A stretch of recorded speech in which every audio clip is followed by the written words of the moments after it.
सादेको पिरो अन्डा वा स्पाइसी एग सलाद आज म हजुरहरूलाई घरमै सजिलैसँगले बनाएर देखाउँदैछु।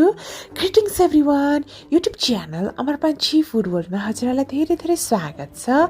यो सादेको पिरो अन्डा चाहिँ एकदमै स्पेसियल परिकार हो। यसलाई हजुरहरूले खाना, रोटी, नान, परौठा जेसँग खानु भए पनि हुन्छ, तर स्पेसियली यो ड्रिङ्क्ससँग खाँदाखेरि एकदमै मिठो हुन्छ। त्यसको लागि मैले उसिनेको 3वटा अन्डालाई लिएँ। साथसाथै हामीलाई चाहिन्छ प्याज एउटा, गोलभेडा रातो र पाकेको 2वटा लिए, लसुन 2वटा, अदुवा 5 ग्राम जति र साथसाथै धनियाँको केही पत्ताहरू र मेथीको केही दानाहरूलाई लिएकी छु मैले, आधा चम्चा जति मेथीलाई लिए। साथसाथै हामीलाई चाहिन्छ एउटा ठुलो कागती, रातो धुलो खुर्सानी आधा चम्चा, टिमुर 7वटा जति, बेसार चाहिन्छ आधा चम्चा र जिरा धनियाँको धुलो चाहिँ मैले आधा चम्चा जति लिएकी छु। साथसाथै यो बनाउनुको लागि तोरीको तेल 3 चम्चा, नुन आधा चम्चा र रातो खुर्सानी चाहिँ मैले 4वटा जति लिएँ। हजुरहरूलाई पिरो कतिको मनपर्छ त्यही अनुसार लिनुहोला। रातो खुर्सानीलाई मैले तातो पानीमा तताएर लिएँ यसरी। त्यसपछि चाहिँ मैले यसरी टिमुरलाई एउटा मिक्सचरमा राखेँ, साथसाथै लसुन अदुवालाई पनि राखेँ र गोलभेडालाई पनि राखेँ र यो प्याज चाहिँ मैले 2वटा मध्ये चाहिँ आधा मात्रै यसरी मिक्सचरमा राख्दैछु र थोरै धनियाँको पत्ताहरूलाई राखेँ, नुन राखेँ र रातो खुर्सानीलाई पनि राख्दैछु। रातो खुर्सानी चाहिँ तातो पानीमा भिजाएर लिनुहोला, पिस्न एकदमै सजिलो हुन्छ। र त्यसपछि यसलाई पिस्दैछु म।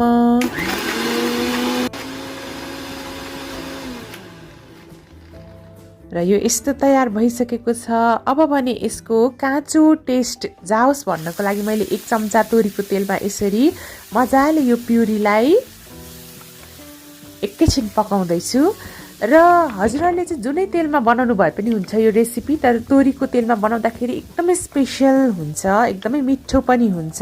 र यसरी मजाले यसलाई चाहिँ पकाउँदै जानुपर्छ। यतिको भइसकेपछि मैले ग्यास अफ गरिदिएँ। र त्यसपछि अघि उसिनेको अन्डालाई चाहिँ मैले लगभग एउटा अन्डालाई 4वटा पिसमा यस्तो सेपमा काटेँ। हजुरहरूले जुनै सेपमा काट्नु भए पनि हुन्छ। एउटा बाउलमा राखेँ मैले र जिरा धनियाँको धुलोलाई राखेँ, रातो धुलो खुर्सानीलाई पनि राखेँ। यो चाहिँ जिरे खुर्सानीको धुलो हो। हजुरहरूले घरमा जे उपलब्ध छ त्यही राख्न सक्नुहुन्छ।